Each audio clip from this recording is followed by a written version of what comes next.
تو پہلے 3 برس تو یہی کچھ ہوا ہے، ذاتی طور پر حضور کا استہزاء، تمسخر، جس کو ہم کہتے ہیں چٹکیوں میں اڑانے کی کوشش۔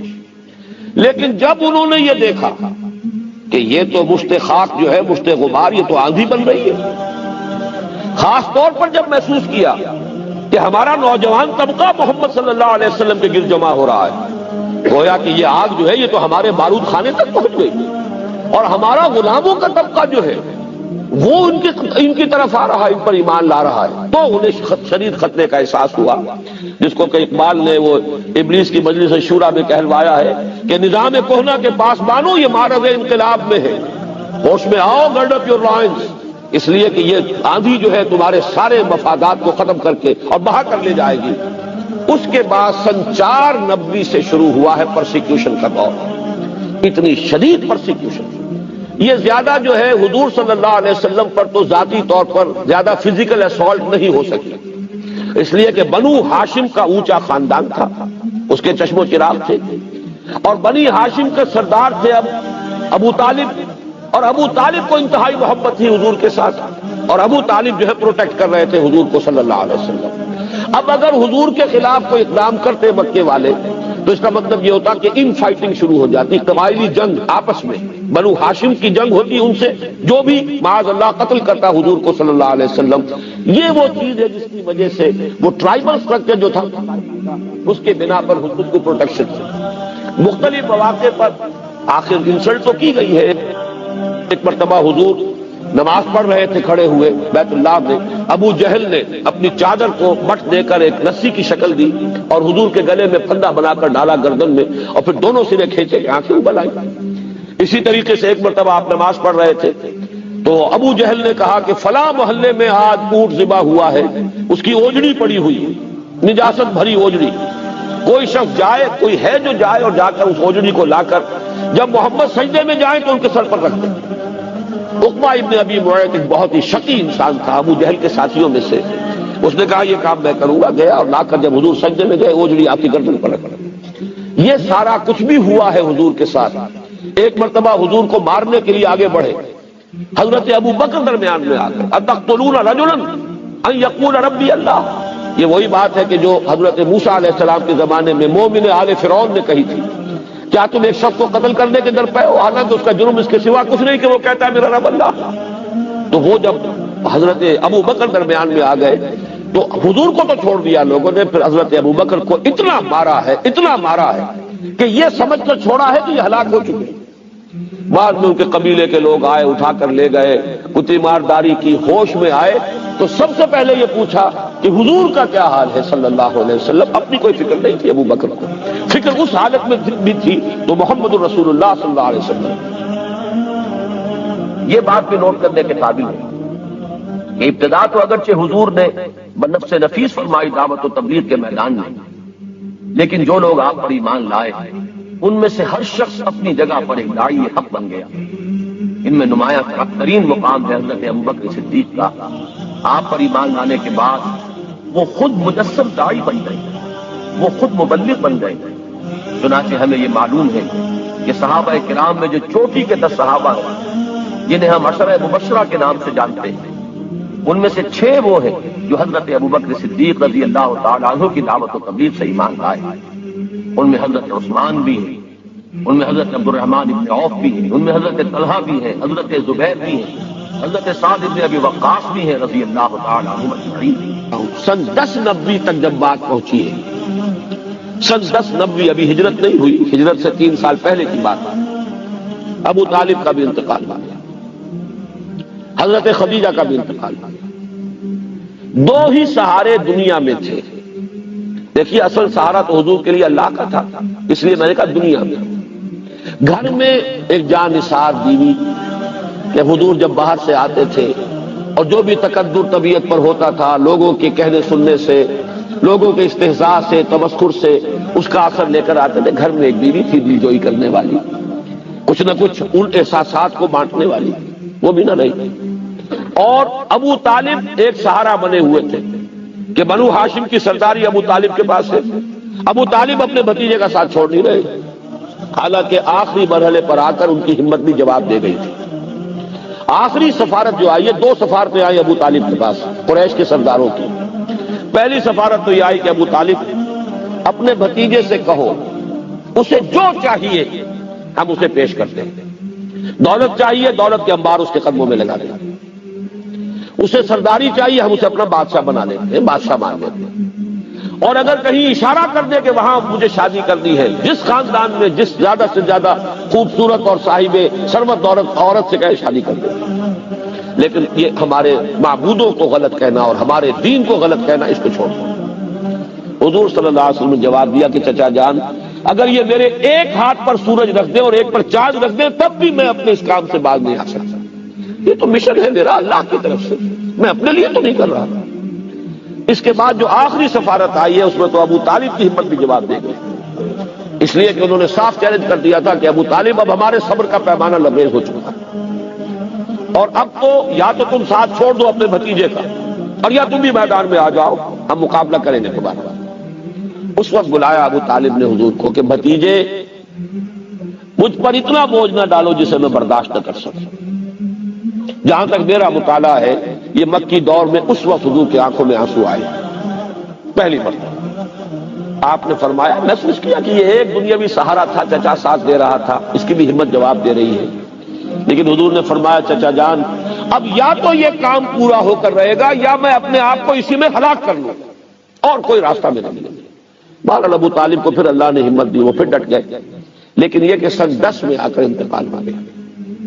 اب قریش نے طے کر لیا کہ اب قتل کر دو، اس لیے کہ ان کا دارالندوہ تھا، ان کی بھی پارلیمنٹ تھی، چوپال تھی، اگرچہ کوئی ویسا نظام نہیں تھا، کوئی بادشاہ نہیں تھا، لیکن یہ کہ ایک قبیلے کا جو نظام ہوتا ہے، مختلف گھروں کے جو سربراہ تھے وہ جمع ہوتے تھے اور وہاں پر فیصلے کرتے تھے۔ فیصلہ ہو گیا اب ان کو ختم کر دو۔ حضور تک اطلاع پہنچی، حضور نے اب طائف کا سفر اختیار کیا کہ مکے میں تو اب گویا کہ یہ درپے ہو گئے میری جان کے، طائف جاؤں شاید وہاں کے سرداروں میں سے کوئی ایمان لے آئے تو پھر میں اپنا مستقر وہاں پر میں اپنا بیس بنا لوں، وہاں مرکز بنا لوں۔ میں یہ ساری باتیں اس انداز میں بیان کر رہا ہوں جس سے کہ آپ جدید ایڈیم میں اور جدید ٹرمینالوجی میں بات کو سمجھیں کہ اب اگر یہاں جو ہے میرے قتل کا فیصلہ ہو گیا ہے تو کوئی آلٹرنیٹ بیس مجھے چاہیے، کام تو کرنا ہے، کسی جگہ سے ہوگا۔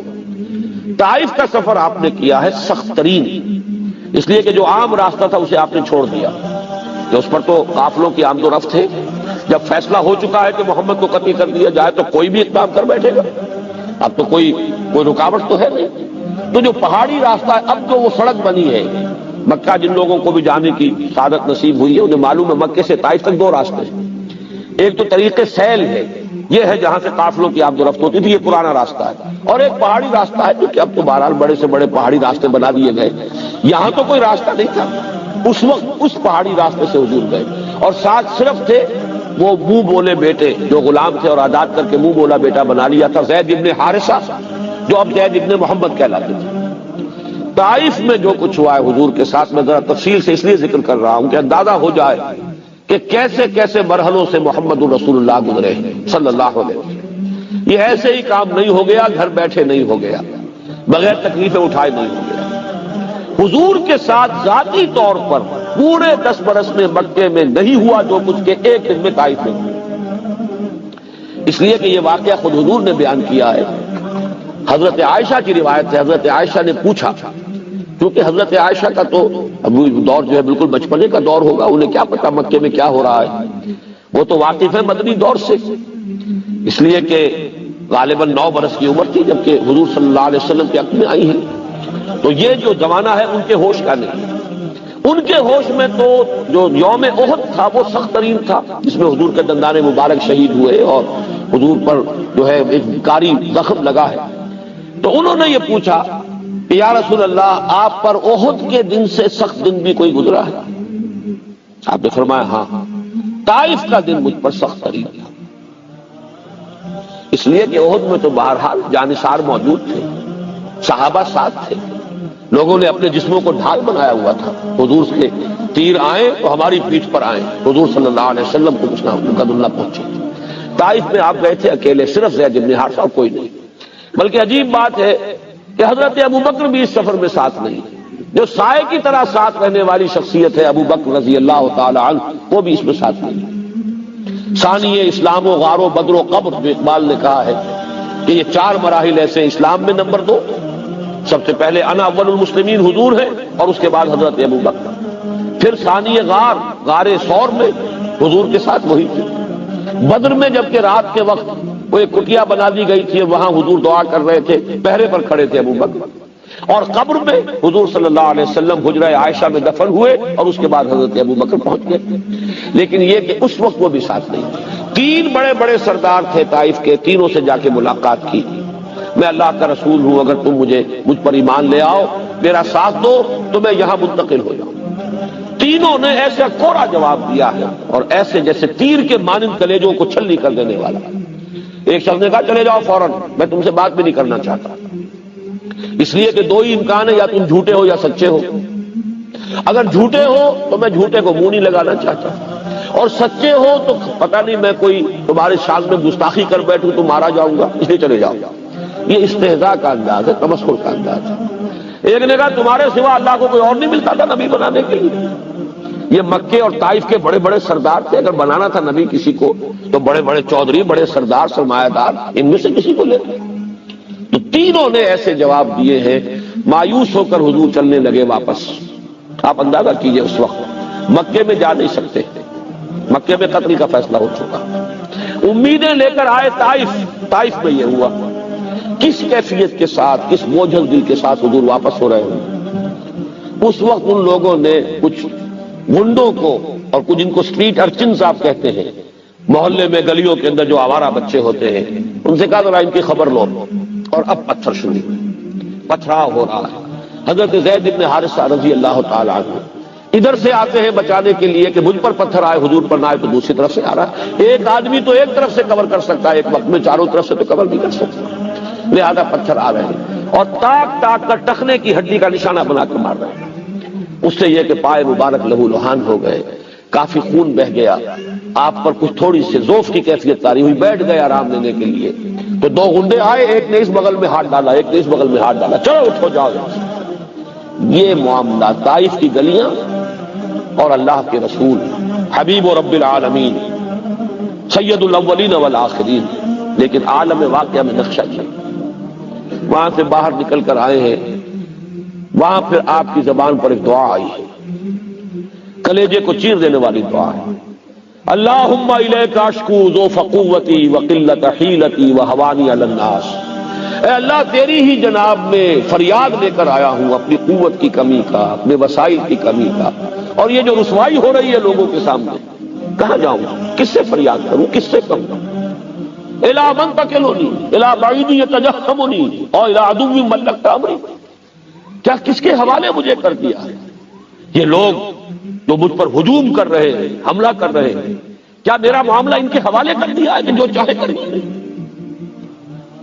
ان لم یکن علی غضبک فلا ابالی، لیکن اے اللہ اگر تیری رضا اسی میں ہے، تو ناراض نہیں ہے تو مجھے کوئی پرواہ نہیں، سر تسلیم خم ہے جو مزاج یاد میں آئے۔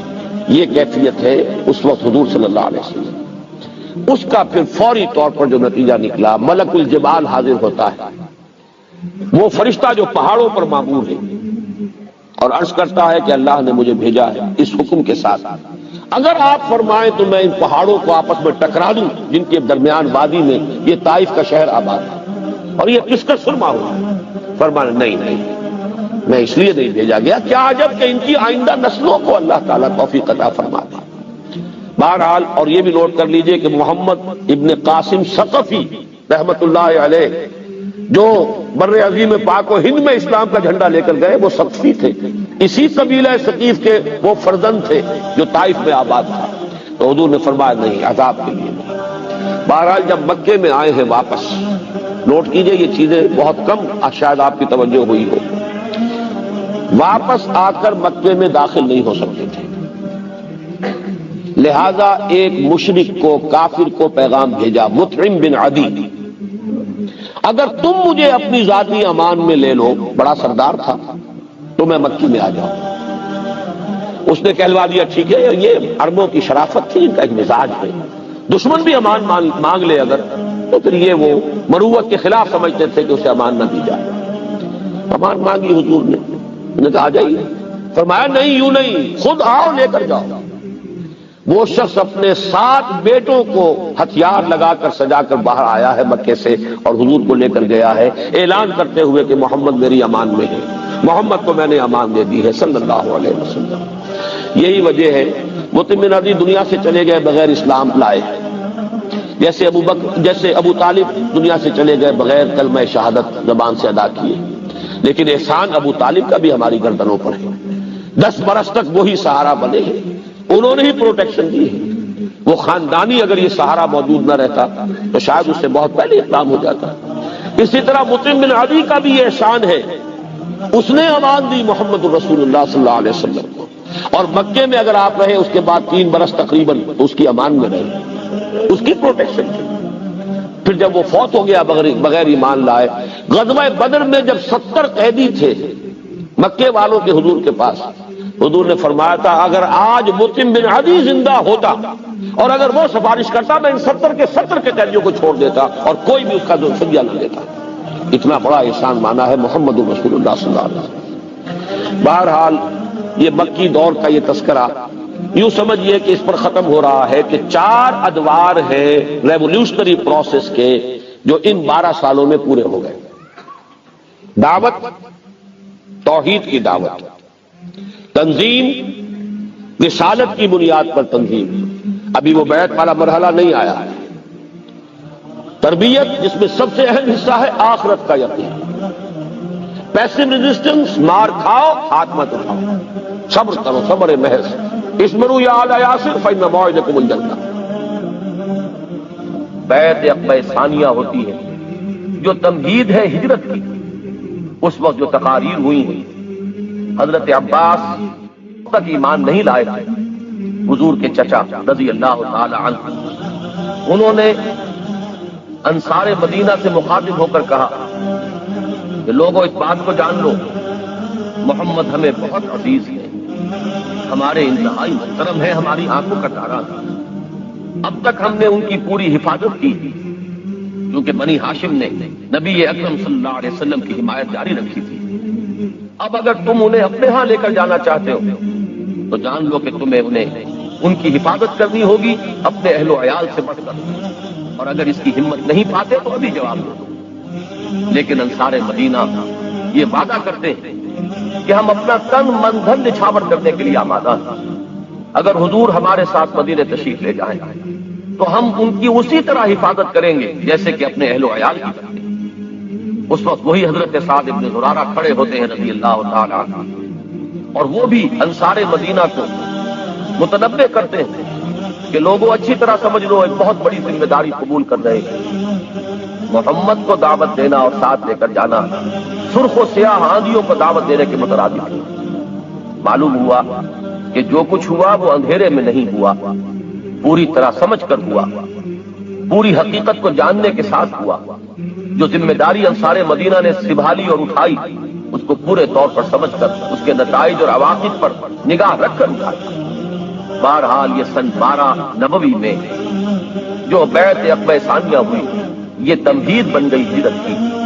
نبی اکرم صلی اللہ علیہ وسلم نے مسلمانوں کو عام اجازت دے دی تھی مدینے کی طرف ہجرت، ایک ایک کر کے قافلے جا رہے ہیں صحابہ کے اور وہ ہجرت کر کے مدینہ منورہ پہنچ رہے ہیں، خود منتظر رہے۔ یہ نقطہ بھی میں چاہتا ہوں کہ آپ کو سمجھا دوں، رسول جس جگہ پر مبعوث کیا گیا ہو اللہ تعالیٰ کی واضح اجازت کے بغیر وہاں سے ہل نہیں سکتا۔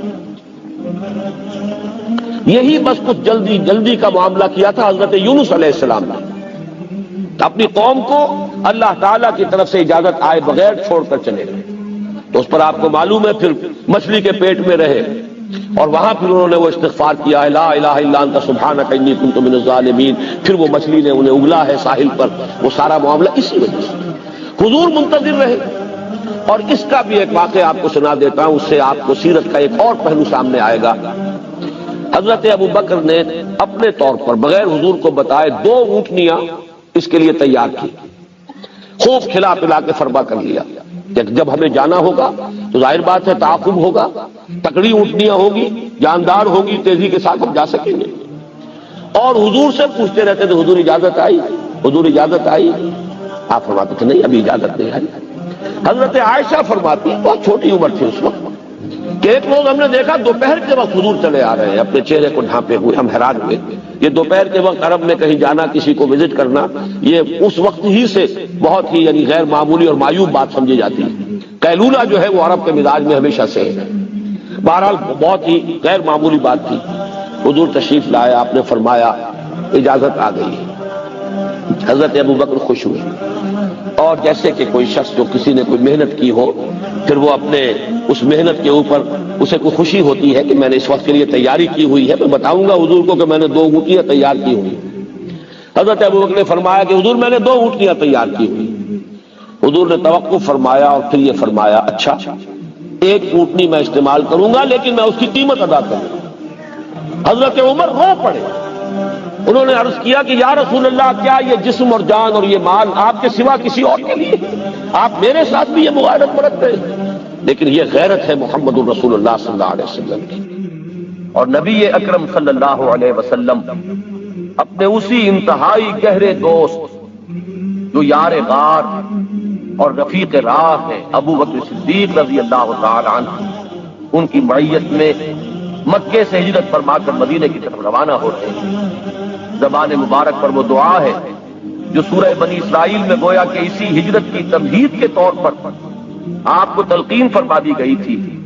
رب ادخلنی مدخل صدق واخرجنی مخرج صدق واجعل لی من لدنک سلطانا نصیرا۔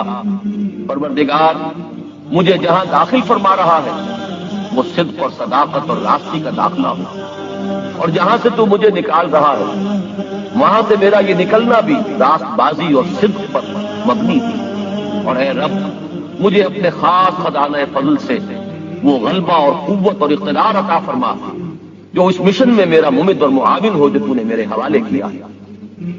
حضرت ابوبکر صدیق رضی اللہ تعالی عنہ اور آن حضور صلی اللہ علیہ وسلم 3 شب و روز غار ثور میں چھپے رہے ہیں۔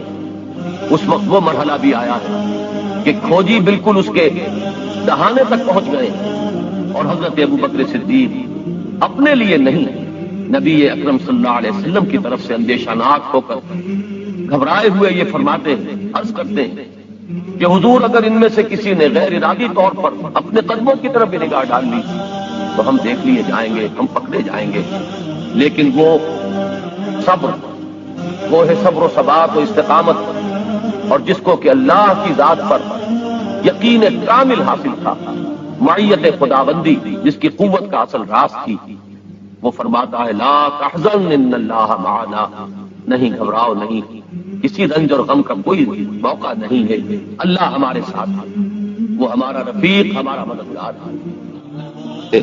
یہ مولانا مناظر حسن گیلانی کا میں حوالہ دے دوں آپ کو، ان کی ایک بڑی چھوٹی سی کتاب ہے النبی الخاتم، لیکن سیرت کی بڑی بڑی جو کتابیں ہیں ضخیم ان پر بھاری، ایسے علمی نکات اس میں ہیں جو آپ کو شاید بڑی بڑی کتابوں میں نہیں ملیں گے۔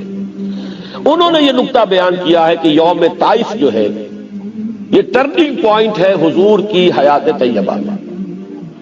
اب تک گویا کہ اللہ نے حضور کو دشمنوں کے حوالے کر رکھا تھا کہ جیسے چاہو ٹھوک بجا کر دیکھ لو، ان کے صبر کا امتحان لے لو، ان کے صبر و ثبات اور استقلال۔ ظاہر بات ہے اگر یہ امتحان نہ ہوتے تو کیسے پتہ چلتا کہ محمد میں کتنی استقامت ہے، کتنا صبر ہے، کتنا استقلال ہے۔ وہ تو جب ہر طریقے سے انہوں نے ٹھوک بجا کر دیکھ لیا تو معلوم ہوا نا۔ تو لیکن طائف کے دن میں جو آخری کلائمیکس آ گیا ہے اور اس کے بعد حضور کی زبان پر بھی وہ فریاد آ گئی ہے، وہ ٹرننگ پوائنٹ ہے۔ اس کے بعد سے حضور کو پروٹیکشن حاصل ہوئی اللہ کی طرف سے خصوصی۔ اسی پروٹیکشن کا ایک منظر سامنے آئے گا کہ آپ ہجرت کے لیے نکلے ہیں اور حالانکہ گھیراؤ کیا ہوا تھا لیکن کوئی دیکھ بھی نہیں سکتا، آپ نکل گئے۔ یہ وہ اللہ تعالیٰ کی خصوصی پروٹیکشن ہے۔ غار ثور میں ہے تو ڈھونڈنے والے ہیں اس کے منہ تک دہانے پر پہنچ گئے ہیں۔ ذرا سا بھی اگر کوئی جھانک کے بھی دیکھ لیتا تو حضرت ابوبکر اندر سے کہہ رہے ہیں حضور سے کہ حضور اگر کسی نے ذرا سا اپنے قدموں کی طرف بھی دیکھ لیا تو ہم پکڑے جائیں گے، اور حضور فرما رہے لا تحزن ان اللہ معنا، گھبراؤ نہیں، اللہ ہمارے ساتھ ہے۔ اور اللہ تعالیٰ نے ایسے معجزے سے نجات دی ہے اس وقت کہ وہ ایک کبوتری نے آ کے وہاں انڈے دے دیے ہیں اور ایک مکڑی نے جالا تن دیا ہے، تو ابو جہل نے کہا جب کہ کھوجی جو لے کر آ گیا تھا وہاں تک، اور ان کا پاگل ہوا ہوں، یہ دیکھو یہاں پر جالا لگا ہوا ہے بکری کا اور انڈے دیے ہوئے کبوتری نے، یہاں سے کوئی انسان گزر سکتا؟ لہٰذا وہیں سے واپس ہو۔ لیکن سن 7 میں آپ نے عمرہ کیا ہے، عمرہ قضا۔ سن 6 میں صلح حدیبیہ ہوا، 8 میں مکہ فتح ہو گیا رمضان میں، لیکن آپ نے حج نہیں کیا۔ سن 9 میں بھی آپ نے حج نہیں کیا، حضرت ابو بکر کی امارت میں قافلہ حج بھیج دیا۔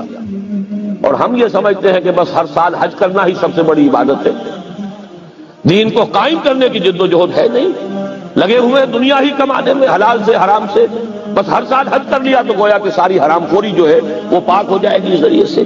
ہمارے تصورات یہ ہیں، حضور کی ساری توجہ ہے اس اپنے مشن پر، دین کو غالب کرنے کی جد و جہد، ورنہ حضور سے زیادہ کس کو خواہش ہوگی حج کرنے کی؟ سن 8 میں حج نہیں کیا، سن 9 میں حج نہیں کیا، سن 10 میں کیا۔ سن 10 میں جب حج کیا ہے آپ نے تو اپنا وہ خطبہ دیا۔ اے مسلمانوں، یہ بڑا تاریخی خطبہ ہے حجۃ الوداع کا۔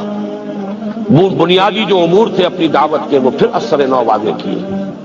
آخر میں ایک سوال کیا، الا هل بلغت، لوگوں میں نے پہنچا دیا یا نہیں؟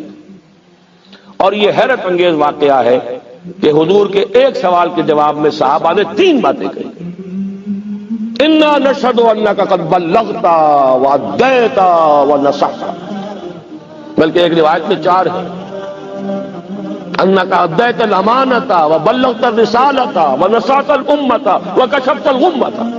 ہم گواہ ہیں نبی، آپ نے رسالت کا حق ادا کر دیا، پیغام کا حق ادا کر دیا، ہماری خیر خواہی کا حق ادا کر دیا، آپ نے گمراہی کے جو پردے ہیں اندھیارے انہیں چاک کر دیا۔ 3 مرتبہ حضور نے سوال کیا، 3 مرتبہ جواب دیا۔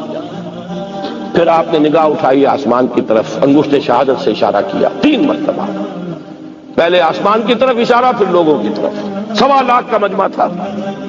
تصور کیجئے 22 برس پہلے ایک تنہا آدمی کھڑا ہوا تھا دعوت لے کر، اسے مجنوں کہا گیا، شاعر کہا گیا، شاعر کہا گیا، پاگل کہا گیا، مسحور کہا گیا۔ ان تتبعون الا رجلا مسحورا، ساحر، مسحور، شاعر، کذاب، نہ معلوم کیا کہا، اکیلا آدمی۔ اور کل 22 برس۔ 22 برس بھی کون سے؟ کمڑی جو ہمارے 21 برس میں، اور انقلاب عظیم 1.25 لاکھ کا مجمع سامنے ہے، خطبہ دے رہے ہیں، الا هل بلغت انا نشهد انک قد بلغت الرسالۃ وادیت الامانۃ ونصحت الامۃ وکشفت الغمۃ۔ اب آپ فرماتے ہیں اللہم اشہد، اللہم اشہد، اللہم اشہد، اے اللہ تو بھی گواہ رہے۔ اس کو میں کہا کرتا ہوں سائی آف ریلیف، وہ بارے گراں جو میرے کندھے پر آیا تھا، اے اللہ گواہ رہے، یہ مان رہے ہیں میں نے پہنچا دیا، میرا فرض منصبی ادا ہو گیا۔ یہی گواہی اللہ تعالیٰ کے رسول قیامت کے دن دیں گے۔ فَكَيْفَ إِذَا جِئْنَا مِن كُلِّ أُمَّةٍ بِشَهِيدٍ وَجِئْنَا بِكَ عَلَىٰ هَٰؤُلَاءِ شَهِيدًا۔ ہر امت کا رسول کھڑا ہوگا، پہلے ٹیسٹیفائی کرے گا پروزیکیوشن وٹنس کی حیثیت سے، اے اللہ تیرا دین جو مجھ تک آیا تھا میں نے پہنچا دیا تھا۔ Now they are responsible, they are accountable۔ وہ جواب دے، یہ نہیں کہہ سکتے کہ میں نے تیرا پیغام پہنچایا نہیں۔ وہ گواہی آپ لے کر گئے اس دنیا میں، الا هل بلغت انا نشهد انک قد بلغت الرسالۃ وادیت الامانۃ ونصحت الامۃ وکشفت الغمۃ۔ اللہم اشہد، اللہم اشہد، اللہم اشہد، اے اللہ تو بھی گواہ ہے۔ اور پھر فرمایا فلیبلغ الشاہد الغائب۔ اب یہ بوجھ میرے کندھے سے اتر کر تمہارے کندھوں پر آ گیا ہے، اب تمہیں پہنچانا ہے، جو یہاں ہے ان کے ذمے ہے پہنچانا ان کو جو یہاں نہیں۔ جو یہاں نہیں ہے میں وہ پوری نوع انسانی بھی شامل تھی جو اس وقت دنیا میں موجود تھی، اور وہ پوری نسل انسانی بھی ہے جو قیامت تک دنیا میں آئے گی۔ اس لیے کہ وہ آیت میں آج بھی آپ کو سنا چکا، ما ارسلناک الا کافۃ للناس بشیرا ونذیرا، ہم نے تو آپ کو بھیجا ہے پوری نوع انسانی کے لیے۔ تو ابھی وقت فرصت ہے کہاں، کام ابھی باقی ہے۔ ابھی تو ایک ملک ہے جس پر اللہ کے دین کا جھنڈا لہرا رہا ہے، دین کا غلبہ ہوا صرف جزیرہ نما عرب پر، ابھی تو تمہارے لیے بہت محنت اور مشقت کا میدان ہے۔ اب یہ بوجھ میرے کندھے سے اتر کر تمہارے کندھے پر آ گیا ہے، اور یہی نقطہ ہے اس میں۔ قدم قدم پر معجزہ ہو سکتا تھا حضور کے لیے، لیکن آئندہ امت کے لیے معجزے کیسے ہوتے؟ معجزے تو نبی کے لیے ہے، رسول کے لیے۔ جبکہ امت کے ذمے یہ آنا تھا کام کہ بقیہ پوری نوع انسانی تک، پورے عالم انسانی تک دین کی تبلیغ اور دین کو قائم کرنا تمہاری ذمہ داری ہے۔ یہ مشن امت کے حوالے کر کے غزوہ یہ حجۃ الوداع کے شاید 3 مہینے بلکہ 3 مہینے سے کم ہے عرصہ جو حضور اس دنیا میں رہے ہیں، پھر آپ کا وہ مرض وفات ہوا ہے، اور اسی میں پھر وہ کیفیت کہ آپ کے الفاظ آخری جو زبان مبارک پر تھے اللہم فی الرفیق الاعلی، اس کا پس منظر یہ ہے کہ بعض احادیث سے معلوم ہوتا ہے کہ انبیاء اور رسول کو اللہ تعالیٰ کی طرف سے آپشن ہوتا ہے، آپ کا کام پورا ہو گیا، آپ واپس آنا چاہیں تو ابھی آ جائیں، ابھی اور دنیا میں ٹھہرنا چاہیں تو اور ٹھہر جائیں۔ یہ آپشن حضور کے سامنے بھی آیا، حضور نے پھر خطبہ بھی دیا تھا ایک روز مرض وفات میں، ذرا سی جب آپ کو تھوڑا سا ریلیف ہوا تھا، باہر آپ آئے، حضرت ابو بکر صدیق رضی اللہ تعالی عنہ آپ کے حکم کے مطابق امامت فرما رہے تھے، اور صحابہ کرام ان کی امامت میں نماز ادا فرما رہے تھے۔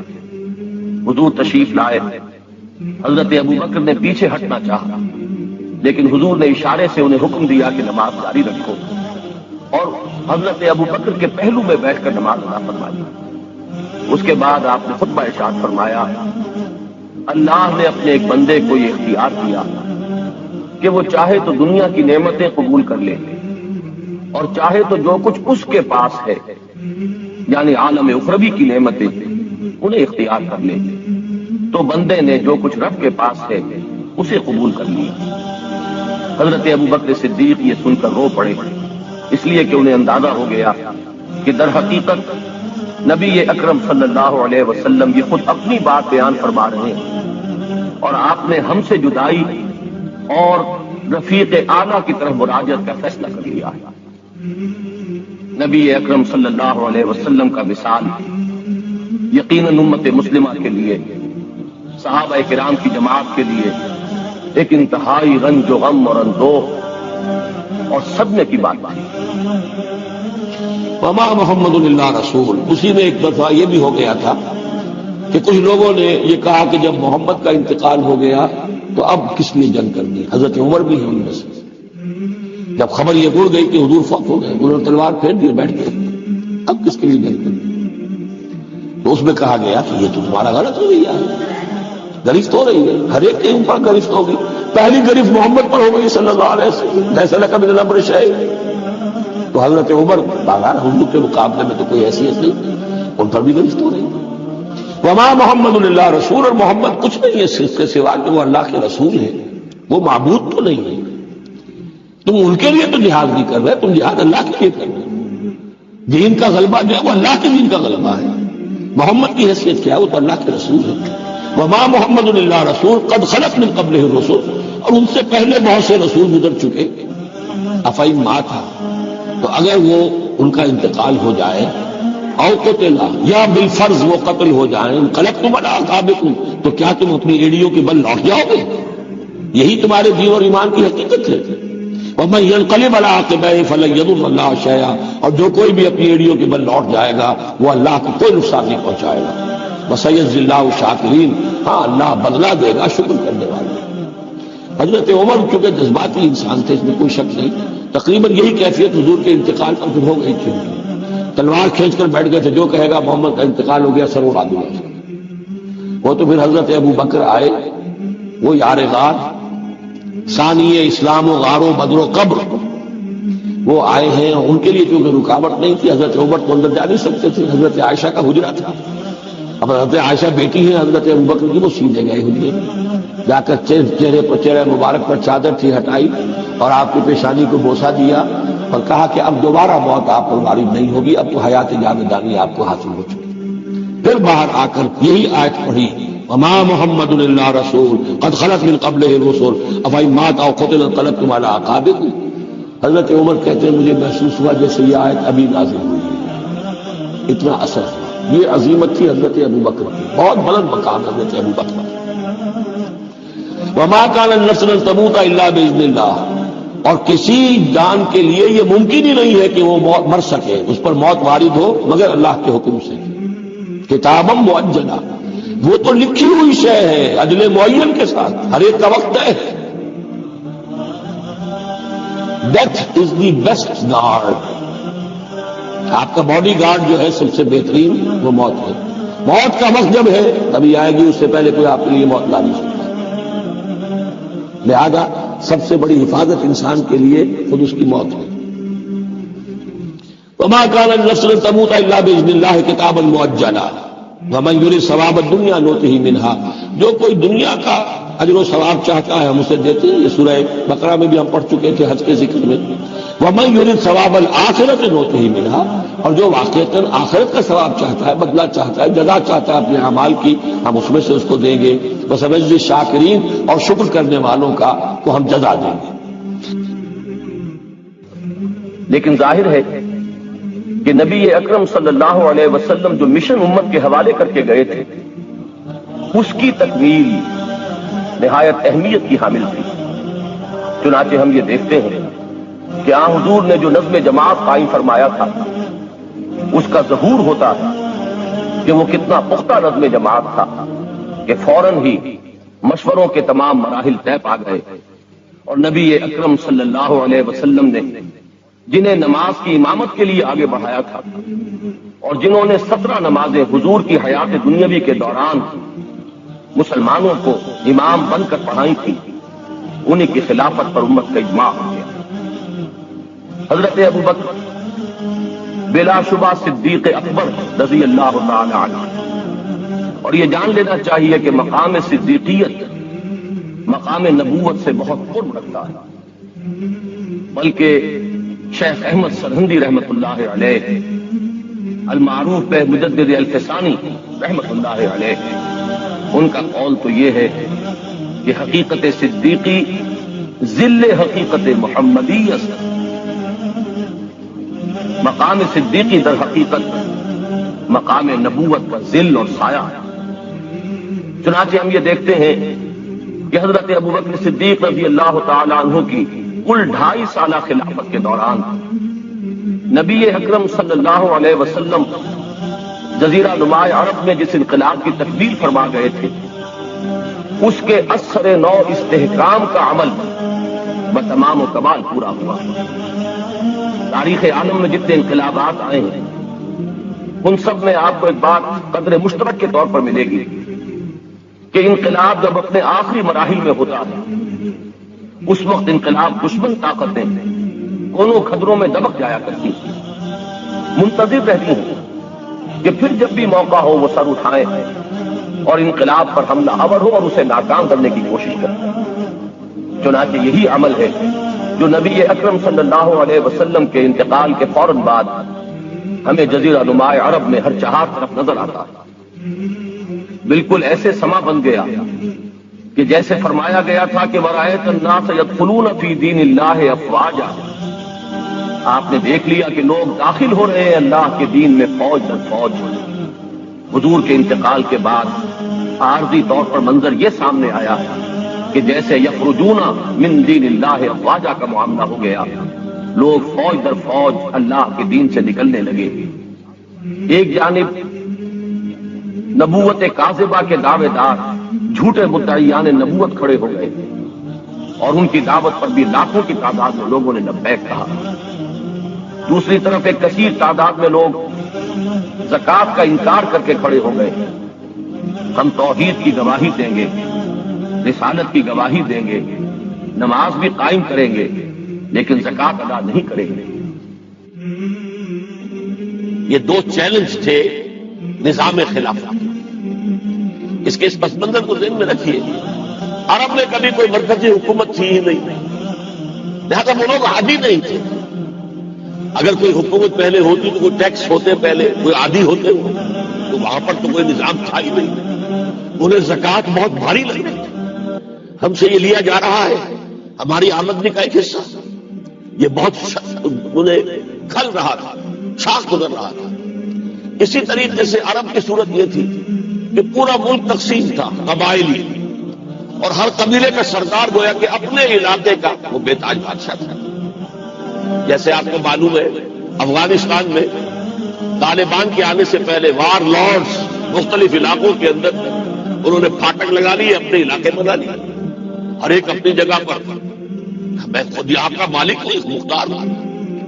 اور اب طالبان کے خاتمے کے بعد دوبارہ وہی صورت پیدا ہو گئی، امن و امان ختم ہو چکا ہے، وار ناٹس ان کے اپنے علاقے تھے، تو ان کے لیے ظاہر بات ہے کہ وہ دبک تو گئے تھے جب ان کی پیش نہیں جا رہی تھی، جب وہ مجبور ہو گئے تھے انہوں نے اطاعت قبول کر لی تھی، اسی لیے ان کے بارے میں سورہ حجرات میں فرمایا گیا قالت الاعراب آمنا، یہ بدو کہہ رہے ہیں ہم ایمان لے آئے، قل اے نبی ان سے کہہ دیجئے لم تؤمنوا، تم ایمان نہیں لائے ہو، ولکن قولوا اسلمنا، یوں کہو کہ ہم نے اطاعت قبول کر لی، ہم اسلام لے آئے ہیں، ولما يدخل الايمان في قلوبكم، ابھی تک ایمان تمہارے دلوں میں داخل نہیں، یہ سب کا معاملہ نہیں تھا لیکن اکثر کا معاملہ تھا، ان میں مومنین صادقین بھی تھی لیکن اکثر کا معاملہ یہ تھا۔ یہی وجہ ہے دیکھیے جیسے قرآن مجید کی صورت نازل ہوئی تھی تکمیل انقلاب کے بعد، اذا جاء نصر اللہ والفتح ورأيت الناس يدخلون في دین اللہ افواجا، جب اللہ تعالیٰ کی نصرت اور مدد آ گئی اور فتح حاصل ہو گئی اور حضور کو اور صحابہ کو جزیرہ نمایا عرب کے اندر غلبہ حاصل ہو گیا، اب لوگ فوج در فوج آ رہے ہیں، اطاعت قبول کر رہے ہیں، دائرہ اسلام میں داخل ہو رہے ہیں۔ لیکن نوٹ کیجئے حضور کے انتقال کے بعد جو یہ دو کاؤنٹر ریولوشنری موومنٹس اٹھی تھی، ایک جھوٹے مدعیان نبوت اور ایک منکرین زکات، ان کے نتیجے میں تقریباً تو پورا عرب مرتد ہو گیا، یخرجون من دین اللہ افواجا، اب فوج در فوج وہ اللہ کے دین سے نکل گئے، یہاں تک کہ اسلام صرف ملک کے حجاز تھوڑا سا علاقہ اس کے بھی بڑے شہروں تک محدود رہ گئے۔ یہ خطرناک صورتحال تھی جس سے کہ حضرت ابو بکر صدیق رضی اللہ تعالیٰ عنہ کا سامنا، وہ اگرچہ ایک بڑے نحیف الجسم، بڑے رقیق القلب انسان، بہت رحیم اور شفیق، حضور کی شخصیت کا عکس کامل تھے، جیسے حضور کی طبیعت میں نرمی، رقت، شفقت، رحمت، ایسے ہی ان، لیکن جب ذمہ داری کا بوجھ آیا ہے، چیلنج آیا ہے تاریخ کا، اس وقت معلوم ہوا کہ ان کی تو شخصیت آہنی ہے، بڑی قوی، بہت مضبوط، ان کا عزم، ان کی ہمت، ان کا استقلال، ان کا اللہ پر توکل۔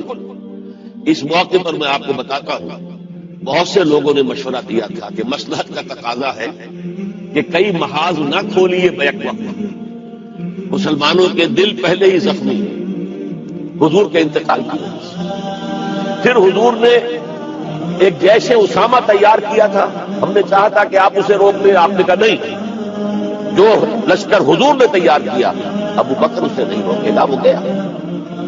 پھر جو مدعیان نبوت ہوئے وہ تو یقیناً کافر ہو گئے، لہذا ان سے بھی قتال کرنا پڑے گا، کم سے کم منکرین زکات کے ضمن میں نرمی کی، انہوں نے کفر نہیں کیا، کلمہ شہادت پڑھتے ہیں، نماز کو کا انکار نہیں کیا، زکات کا بھی انکار نہیں کیا، یہ کہا کہ ہم آپ کو نہیں دیں گے، اپنی زکات جمع کریں گے، اپنے ہی غریبوں میں تقسیم کر دیں گے۔ لیکن حضرت ابو بکر اور یہاں تک کہ حضرت عمر نے مشورہ کیا کہ مصلحت کا تقاضا ہے کہ مانعین زکات کے ساتھ نرمی کی جائے۔ حضرت ابو بکر نے فرمایا عمر تم ایام جاہلیت میں تو بڑے سخت تھے، بڑے مضبوط تھے، بہت طاقتور تھے، خدا کی قسم اگر یہ زکات میں حضور کے زمانے میں اونٹ کے ساتھ اونٹ کو باندھنے والی رسی بھی دیتے تھے، اور اب اگر یہ کہیں گے کہ اونٹ لے جاؤ رسی نہیں دیں گے تب بھی میں قتال کروں، اس لیے کہ ایبدل الدین وانا حی، کیا دین میں ترمیم کر دی جائے گی جبکہ میں زندہ ہوں؟ ابو بکر کے جیتے جی یہ نہیں ہو سکتا۔ لہذا ہم دیکھتے ہیں تاریخ کے اندر کیونکہ صدیقیت بہت اعلیٰ ہوا، نبوت کے بعد کا درجہ صدیقین، پھر شہداء، پھر صالحین، اور یہ ہے صدیق اکبر، افضل البشر بعد الانبیاء بالتحقیق۔ ابو بکر صدیق سال 1.5 سال کے اندر دونوں فتنوں کی سرکوبی کر دی گئی، کنسولیڈیٹ ہو گیا انقلاب دوبارہ، اس میں ہزاروں صحابہ کرام کی جانے گئی۔ ایک جنگ یمامہ مشہور ہے، مسیلمہ کذاب کے خلاف 500 حفاظ اس جنگ میں شہید ہو گئے۔ تشویش ہو گئی کہ اگر حفاظ جو ہے اس طرح شہید ہو گئے تو کہیں قرآن گم نہ ہو جائے، ضائع نہ ہو جائے. کتابی شکل میں تو تھا ہی نہیں، وہ تو سینوں میں محفوظ تھا.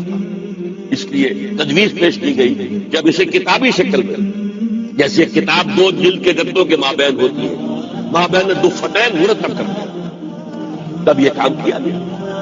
بہرحال پہلا مرحلہ یہ تھا کہ کاؤنٹر ریولیوشنری موومنٹس، چونکہ ابھی انقلاب صرف عرب میں آیا تھا اور عرب ہی کے اندر سے کاؤنٹر ریولیوشنری موومنٹس ابری، جھوٹی نبوت اور مانعین زکات کی شکل میں. اور حضرت ابوبکر رضی اللہ تعالی عنہ نے اپنی عظیمت کا ثبوت دیتے ہوئے ان دونوں موومنٹس کو کچل کر رکھ دیا اور انقلاب اسلامی کو اثر نو کنسالیڈیٹ کر کے پھر قیادت حکم خدابندی کی اسے کہ ان کے انتقال کا وقت آ گیا تو حضرت عمر فاروق کو نامزد کر کے ان کے سپرد کر دیا رضی اللہ تعالی عنہ. اس احساس کے تحت کہ ایک روز اللہ کے سامنے کھڑے ہونا ہے محاسبے کے لیے. ایک عجیب کیفیت میں کہا کرتے تھے، کاش کہ میں درخت پر چہچہاتی ہوئی ایک چڑیا ہوتا جس سے کوئی محاسبہ نہیں ہے، حساب کتاب نہیں ہے. کاش کہ میں گھاس کا ایک تنکا ہوتا جس سے کوئی حساب کتاب نہیں ہے، وہ سوکھ جاتی ہے تو آگ میں جلا دی جاتی ہے، بات سمجھ نہیں جاتی، حساب کتاب نہیں. کہنے والا کون ہے؟ ابوبکر صدیق رضی اللہ تعالی.